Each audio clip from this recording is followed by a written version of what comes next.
Saludos a todos, soy Stephanie Mesa, estudiante de Psicología de la Universidad de los Andes, y en esta oportunidad les compartiré acerca del tema de mi ensayo titulado La psicología organizacional y del trabajo en Latinoamérica y Venezuela, una trayectoria de retos y oportunidades. En primera instancia, es preciso conocer que el mundo laboral ha estado inmerso en constantes transformaciones impulsado por la globalización, representando un fenómeno de innovaciones socioculturales, económicas y tecnológicas, conformando así una motivación fundamental para el desarrollo de habilidades, capacidades y talentos humanos para afrontar un extenso campo competitivo y dinámico que fundan los tiempos contemporáneos. Por lo tanto, el trabajo ha constituido una actividad humana que, además de promover la adaptación y progreso de una sociedad fundada desde una coyuntura económica y de producción, ha conformado una dimensionalidad humana que pone en práctica sus sistemas de socialización, valores, ética y participación, adquiriendo una sinergia con el entorno y la satisfacción de sus intereses individuales, tales como la autorrealización, el sentido de pertenencia, autonomía y seguridad de supervivencia económica y social. De esta manera, el trabajo constituye un repertorio de actividades que en su naturaleza está implicado con el dinamismo de las estructuras organizacionales, por lo que se ha establecido como un objetivo de investigación, reflexión e intervención psicológica y social instaurada a principios del siglo XX, como respuesta a los movimientos originados en Europa y Norteamérica, donde prevalecía una coyuntura de políticas laborales basadas en la producción y el rendimiento de los sectores industriales, donde se formaron una serie de condiciones deshumanizantes que vulneraban la salud física y psicológica de los empleados.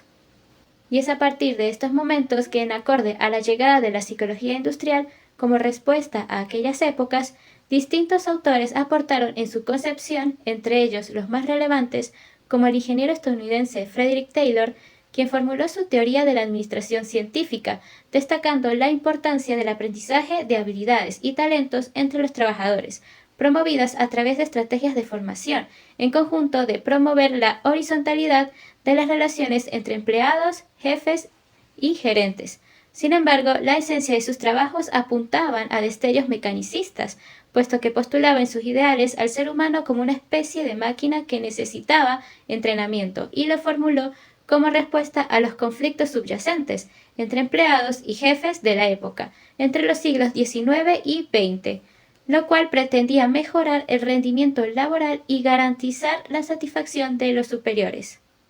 Por otra parte, las aportaciones positivistas desarrolladas por el ingeniero francés Henri Fayol, donde a partir del rigor científico centrado en evidencias empíricas y cuantificables, construyó un modelo administrativo fundamentado por leyes que garantizan la optimización del funcionamiento interno de una organización, nuevamente centrada en la eficacia del trabajo, y estas teorías estarían finalmente complementadas tras el enfoque humanista adoptado por el sociólogo y psicólogo australiano Elton Mayo,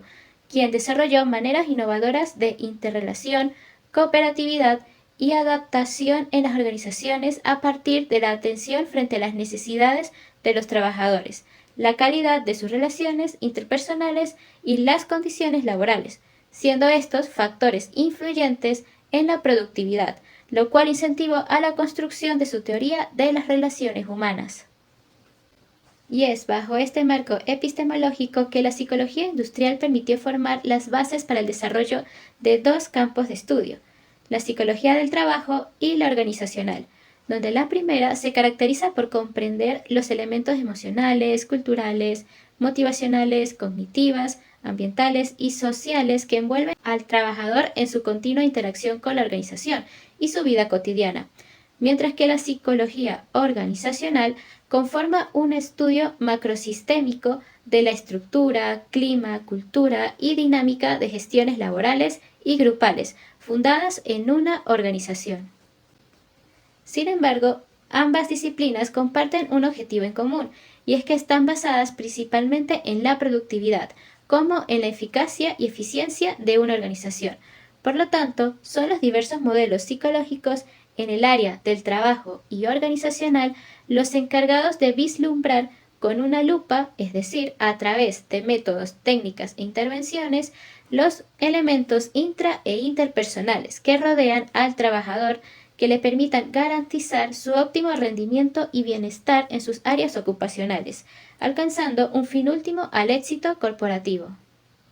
En este sentido, las organizaciones se han configurado a lo largo del tiempo como actores sociales que conforman una identidad colectiva y específica que les permite moldear los comportamientos, valores, costumbres, formas de comunicación e interrelaciones a nivel colectivo y ambiental, conformando una amplitud de macrosistemas que funcionan en sinergia con las realidades globalizadoras de la era actual.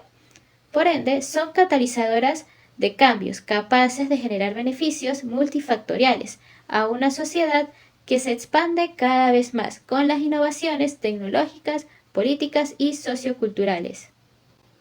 De esta forma, según la naturaleza de la organización propiamente definida por diversos autores, entre ellos lo postulado por el sociólogo y economista alemán Max Weber, quien desde una visión burocrática comparte el principio de un sistema jerárquico funcional y de tramitación, y de esta manera describió a las organizaciones como una integración de roles sociales conformado por subordinados que dependen de directrices formuladas por un actor superior, quien proporciona los lineamientos adecuados para el funcionamiento interno de la organización. Esto a su vez postula una definición que describe de igual manera a las organizaciones formales, que son propiamente dictaminadas por una serie de normativas que regulan los procesos internos de una organización. Tomemos por ejemplo que en la Universidad de los Andes la máxima autoridad se compone por el Consejo Universitario y el Rectorado, donde otras entidades dependen jerárquicamente de ellos, como la Secretaría, el Vicerrectorado Académico, el Vicerrectorado Administrativo y junto a otros departamentos como son la Dirección de Tesorería, de los Servicios Bibliotecarios, del Personal Administrativo, la Oficina Central de Registros Estudiantiles y entre otras que poseen niveles de control diferentes, seguidos en su conjunto con los departamentos académicos contemplados como la Facultad de Medicina, la Facultad de Artes, la de Ciencias Económicas y Sociales y otras facultades que se encuentran propiamente organizados mediante un organigrama que representa la departamentalización por funciones, con patrones de delegación formales y específicos. En este marco es importante acentuar que las relaciones pueden ser verticales o horizontales. Las primeras se destacan por los niveles de poder y donde cada departamento posee un nivel distinto de autoridad y responsabilidad asignada, manteniendo una comunicación en esencia centralizada hacia la máxima autoridad, que en este caso de la ULA vendría siendo el Consejo Universitario y el Rectorado, mientras que una organización con un sistema de relación horizontal evita la superposición de las entidades y las tareas, por ende, conservan su distribución según la especificidad de los departamentos, trabajando de manera conjunta, coordinada y transparente en comunicación con los diferentes entes jerárquicos. Y por otra parte, resalto al Comité Internacional para el Desarrollo de los Pueblos, o CIPS, cuya organización de la sociedad civil que trabaja en cooperación internacional posee el objetivo de combatir la exclusión social, incentivar la participación ciudadana con la juventud y promover una cultura de paz. Y si bien su sede principal se ubica en Roma, Italia, desde 1983 se han expandido a más de 30 países en todo el mundo para fortalecer a las comunidades más desfavorecidas, brindar la difusión y el cumplimiento de los derechos humanos y cubrir las necesidades básicas en sectores vulnerables. Y de esta manera, en Mérida, Venezuela, la organización ha tenido un auge naciente entre la comunidad de jóvenes con el proyecto Jóvenes Unidos para Territorios Organizados y Sostenibles Juntos, del cual, financiado por la Unión Europea, ha abordado temáticas como la resolución de conflictos, la cultura de paz y juventud, cohesión social y participación ciudadana, fortaleciendo entre las comunidades de jóvenes formadores una serie de habilidades de liderazgo, conducción de grupos, comunicación, asertividad y participación, empoderando a las comunidades de jóvenes como constructores de paz, capaces de fomentar el desarrollo personal y colectivo, así como en contribuir al bienestar de sus comunidades en la región merideña. De esta manera, las organizaciones pueden trabajar desde un sistema informal, cuyo objetivo implica palpar un conocimiento dinámico de las relaciones humanas, las cuales trascienden a un énfasis burocrático y son el producto de la sinergia entre líderes y empleados, como se representó en el ejemplo anterior, donde esta organización funciona a partir de un sistema informal y horizontal, desde un carácter colaborativo, equitativo y transparente entre las jerarquías subyacentes en la organización, que trabajan en conjunto con los demás departamentos capaces de contribuir a sus causas. Y es en virtud de esto que se formularon las siguientes preguntas. ¿Cómo se encuentran los estudios organizacionales enmarcados en Latinoamérica y en Venezuela? Así como también, ¿cuál es el estado del arte de la psicología del trabajo en ambos contextos? Bueno, para dar respuesta a las presentes interrogantes, resulta imprescindible contar con las posturas teóricas organizacionales dispuestas en Latinoamérica que han transitado desde un enfoque funcional positivista, es decir, enmarcados en los resultados cuantitativos como métodos de validación a los estudios del desempeño del trabajador, por lo que en explicación de González Miranda, Ocampo Salazar y Gentilín, esto ha formado una importante brecha en el estudio de la comprensión humana, sus relaciones individuales y colectivas, así como de los diferentes factores psicosociales que influyen dentro del bienestar del trabajador y en el comportamiento organizacional. Asimismo, se ha visto permeada por las coyunturas sociopolíticas y que en paralelo en las dictaduras cívico-militares de la sociedad, los progresos han sido escasos ante el involucramiento del individuo como parte fundamental del estudio, vinculado a su bienestar y eficacia dentro de una organización. Por otro lado, en Venezuela reflejan un distintivo estado del arte expresada en el determinismo de enfoques positivistas, que si bien inicialmente permiten conocer, interpretar y explicar las dinámicas organizacionales, aún mantiene una escasa comprensión humanista de la organización y de cómo el individuo es capaz de impactar en todo un sistema, porque si bien el contexto venezolano mantiene una idiosincrasia burocrática, donde este comportamiento es adoptado colectivamente y que, explicado por Weber, se rigen por la dominación de sectores fuertemente jerárquicos y de comunicaciones limitadas, aún poseen la necesidad de formar un entendimiento hacia la relación entre individuo y organización, resultando necesario reivindicar y reaprender diferentes posturas teóricas administrativas que permitan explorar y comprender desde las experiencias subjetivas la comprensión hacia el bienestar del trabajador, a niveles físico, mental y social, dentro de una estructura y dinámica organizacional compleja que rodea por completo al contexto venezolano.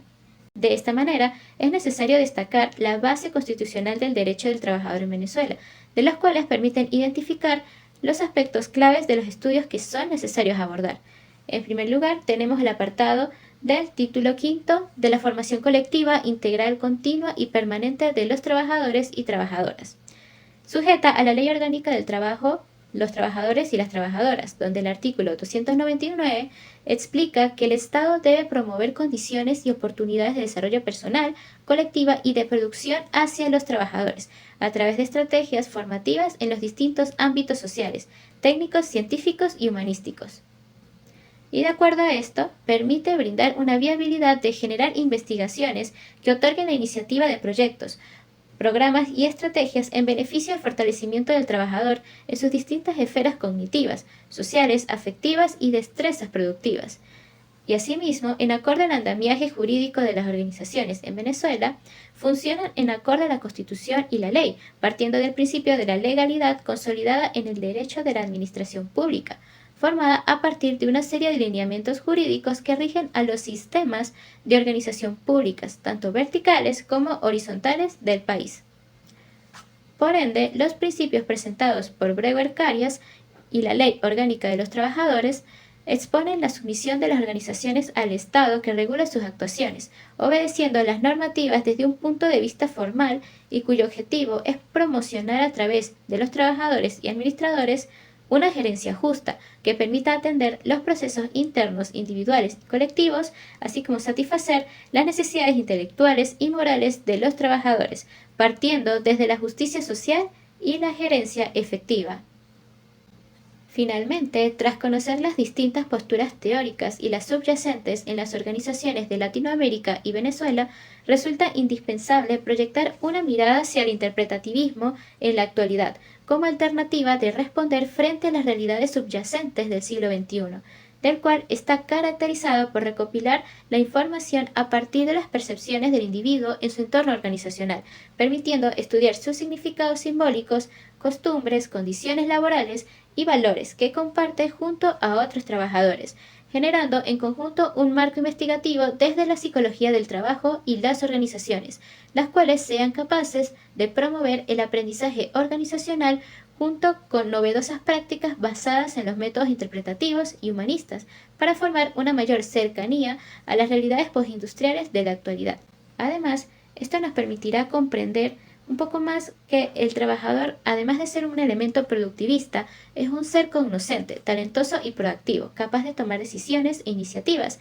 mejorar el rendimiento colectivo, incentivar su creatividad, fortalecer sus habilidades blandas y contribuir a una organización saludable en el establecimiento de un clima y cultura adaptativa, comunicativa, comprensiva, con oportunidades de crecimiento y feedback, garantizando el éxito corporativo a nivel multifactorial. Y para culminar, una frase que nos invita a la reflexión individual expresada por Akio Morita, quien fue un empresario japonés cofundador de la organización Sony, que manifestó lo siguiente: una empresa no logrará nada si todo el pensamiento se deja a la administración, dejándonos la invitación del estudio a quienes hacen vida dentro de una organización, es decir, a los mismos trabajadores. Muchas gracias por su atención.